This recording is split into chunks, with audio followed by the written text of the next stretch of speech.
Hello दोस्तों, आपके अपने YouTube चैनल मैथ लर्निंग में हार्दिक स्वागत है।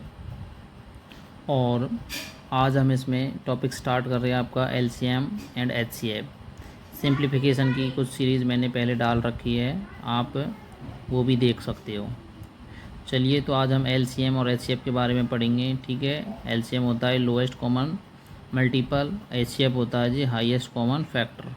ठीक है, ये लघुत्तम समापवर्तक होता है जी, और ये महत्तम समापवर्तक, मतलब ये बड़ी से बड़ी संख्या होती है HCF में, और LCM में होती है जी छोटी से छोटी संख्या। ठीक है, तो इसमें कुछ क्वेश्चंस हैं, ठीक है, जो मैंने आपको समझाने की कोशिश की है। आशा करता हूँ आपको समझ आएगा।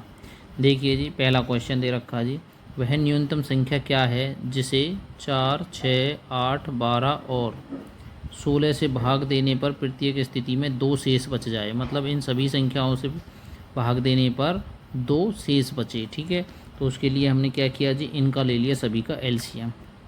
न्यूनतम भी आ रहा है, जहाँ पे हाईएस्ट आ जाए, बड़े से बड़ा आ जाए, वहाँ पे HCF निकालते हैं, और जहाँ पे न्यूनतम आ जाएगा वहाँ पे LCM निकालते हैं। ठीक है, चलिए, तो हमने इन सभी का LCM निकाल लिया। ठीक है, ये आशा करता हूँ आप सभी पे आता होगा। ठीक है, तो हमने यहाँ तक इसको निकाल लिया। यहाँ पे आपका 1 1 1 जब रह जाए तो क्या होगा, अब इसके जितने भी ये फैक्टर थे आपके 2 2 2 3, ठीक है, इन सभी को हमने क्या मल्टीप्लाई कर लिया जी, 2 इंटू 2 इंटू 2 इंटू 2 इंटू 3। इनको मल्टीप्लाई करने के बाद क्या, इनको मल्टीप्लाई कर दिया, जैसे 2 2 ज़ा 4, 4 2 ज़ा 8, 8 2 ज़ा 16 और 16 3 ज़ा 48। तो ये तो आ गया इनका LCM। अब उसने बोला है कि 2 शेष बचना चाहिए, तो हम क्या करेंगे जी, 48 में क्या ऐड कर देंगे, 2 ऐड कर देंगे, तो हमारा जो आंसर बन जाएगा वो कितना है, 50 बन जाएगा। ठीक है, चलिए जी, तो इसमें 50 ऑप्शन है आपका C नंबर पे, तो हमारा C करेक्ट हो जाएगा। ठीक है, सेकंड क्वेश्चन में मोस्ट इंपॉर्टेंट क्वेश्चन है, और कॉम्पिटिटिव एग्जामों में LCM HCF का ये बिल्कुल फेवरेट क्वेश्चन है।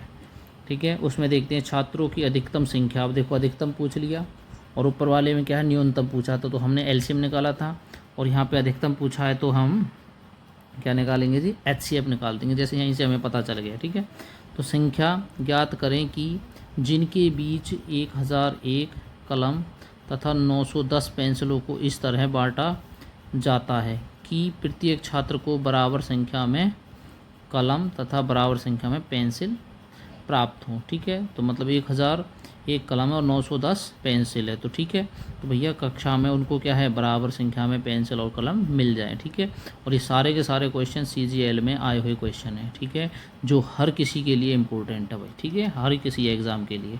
चलिए, तो अधिकतम हुआ, तो हमने क्या किया बेटा, इनका दोनों का LCM निकाल लिया। ठीक है, तो LCM निकालने के लिए हमने 1001 के फैक्टर करे। ठीक है, आशा करता हूँ ये सभी आप पे आते होंगे। ठीक है, तो यहाँ पे हमने इसके फैक्टर कर दिए। ये भाई 7 से 143 बार डिवाइड हुआ, फिर 11 से 13 बार, और 13 से 1। ठीक है, फिर उसके बाद में 2 से इसको डिवाइड किया तो 455, फिर 5 से इसको डिवाइड किया तो 91, और 91 को 7 से डिवाइड किया 13। ठीक है, अब इनका HCF देखोगे तो देखो भाई, जो HCF का मतलब होता है जो दोनों में संख्या है। जैसे हम देखेंगे, इसमें 7 आ रहा है और इसमें भी 7 आ रहा है। ठीक है, तो हमने क्या ले लिया भाई, यहाँ पे पहले 7 ले लिया। ठीक है, उसके बाद देखिए इसमें 13 आ रहा है और इसमें भी 13 आ रहा है, तो दूसरी डिजिट हमने 13 ले ली।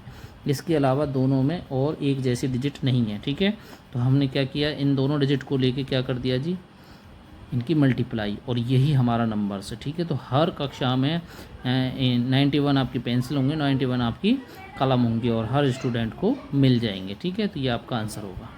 चलिए जी, नेक्स्ट क्वेश्चन देखते हैं। नेक्स्ट क्वेश्चन में देखिए जी, दो संख्याओं का लेस है, LCM को कहते हैं जी। ठीक है, तथा में से कहते हैं जी HCF को। का गुणनफल दे रखा जी 24। यदि संख्याओं का अंतर 2 है, कितना है जी, यदि संख्याओं का अंतर 2 है तो उनमें से बड़ी संख्या क्या है। ठीक है, ऑप्शन से आपके 3, 4, 6, 8। ठीक है, ये भी CGL 1999 में आया हुआ क्वेश्चन है।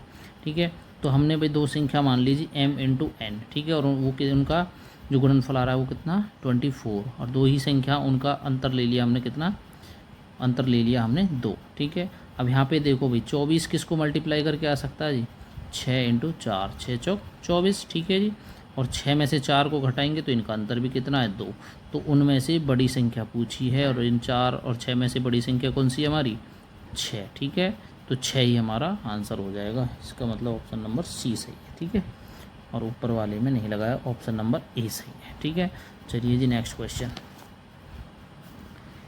यहाँ पे आप देख पाओगे, नेक्स्ट क्वेश्चन है, दो संख्याओं का मैस है, मतलब HCF 8 है, तो इनमें से कौन एक उनका लेस है, LCM नहीं हो सकता। ठीक है, इसमें थोड़ा सा बेटा हम ध्यान देंगे कि भाई जितनी भी ये संख्या मतलब HCF, ठीक है, और जितनी नीचे संख्याएं हैं बस ये देख लीजिए कि इनमें से कौन सी 8 से विभाजित नहीं है, मतलब 8 से डिवाइड कौन सी संख्या नहीं होगी। देखो जी 8 3 जा 24, बिल्कुल ये डिवाइड है।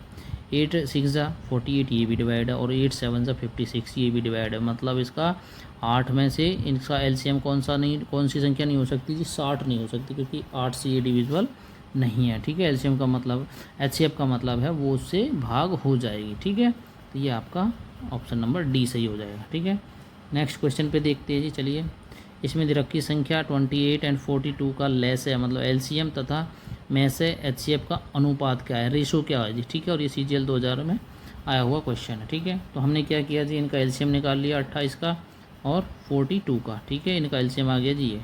सबसे पहले हमने क्या जी, LCM और HCF का रेशो बताना है, तो हमने HCF निकाल लिया। HCF तो क्या होता है जी, जो दोनों में कॉमन आ जाए, इसमें भी 2 है इसमें भी 2 है, तो हमने 2 लिख लिया। उसके बाद में इसमें 7 है जी और इसमें 7 है, तो हमने 7 लिख लिया। ठीक है, यहाँ पे इनकी मल्टीप्लाई कर दी 14, और LCM क्या हो गया जी, LCM में सबसे पहले HCF लिखिए 14, उसके बाद जो डिजिट रह गए 3 रह गया और 2 रह गया। ठीक है, 3 और 2 को ले लिया, इनकी मल्टीप्लाई कर दी तो ये आ गया 84। अब फाइंड करना था जी LCM और रेशो है आपका HCF के साथ में। ठीक है, तो LCM कितना आया था हमारा 84, तो हमने 84 ले लिया, और HCF कितना था हमारा 14 ले लिया। 14 से इसको कैंसिल किया, 1 बार कैंसिल और ये 6 बार कैंसिल। ठीक है, तो इनका रेशो कितना आ गया जी 6:1, ये आंसर हो जाएगा, ऑप्शन नंबर ए बिल्कुल करेक्ट है। उसके बाद में अगला क्वेश्चन देखिए जी, इसमें दे रखा जी, दो संख्याओं का लेस है LCM 1820 है तथा मैस है HCF 26 है। यदि एक संख्या 130 है तो दूसरी संख्या ज्ञात करें। ठीक है, ये भी CGL 2000 में आया हुआ क्वेश्चन है। देखिए बच्चों, नेक्स्ट क्वेश्चन, दो संख्याओं का लेस है LCM 1820 और में से दे रखा 26। यदि एक संख्या उसमें से क्या है 130 दे रखी है तो दूसरी संख्या ज्ञात कीजिए। ठीक है, तो भैया हम क्या करेंगे, ये हमारा एक फार्मूला होता है जी, LCM इंटू HCF और बराबर होता है पहली संख्या इंटू दूसरी संख्या, जिसमें से हमें एक संख्या दे रखी है और दूसरी संख्या को हमने x मान लिया। ठीक है, तो यहाँ पे LCM हमें दे रखा था जी कितना 1820, और यहाँ पे HCF दे रखा है जी 26। ठीक है, इनमें से एक संख्या हमें 130 दे रखी है, तो x मतलब दूसरी संख्या हम यहाँ से निकाल सकते हैं। तो x निकालेंगे तो 130 को इसके अपॉन में ले जाएंगे। ठीक है, यहाँ 0 से 0 कैंसिल और 13 से 2 बार भी 26 कट जाएगा, और इनकी मल्टीप्लाई कर लेंगे तो ये हो जाएगा आपका 364। ठीक है, तो x का मान मतलब दूसरी संख्या कौन सी होगी 364, तो ऑप्शन नंबर कौन सा है इसका सी। धन्यवाद दोस्तों। ठीक है, वीडियो में आपको कैसी लगी उसके लिए लाइक शेयर एंड सब्सक्राइब ज़रूर करना। धन्यवाद दोस्तों।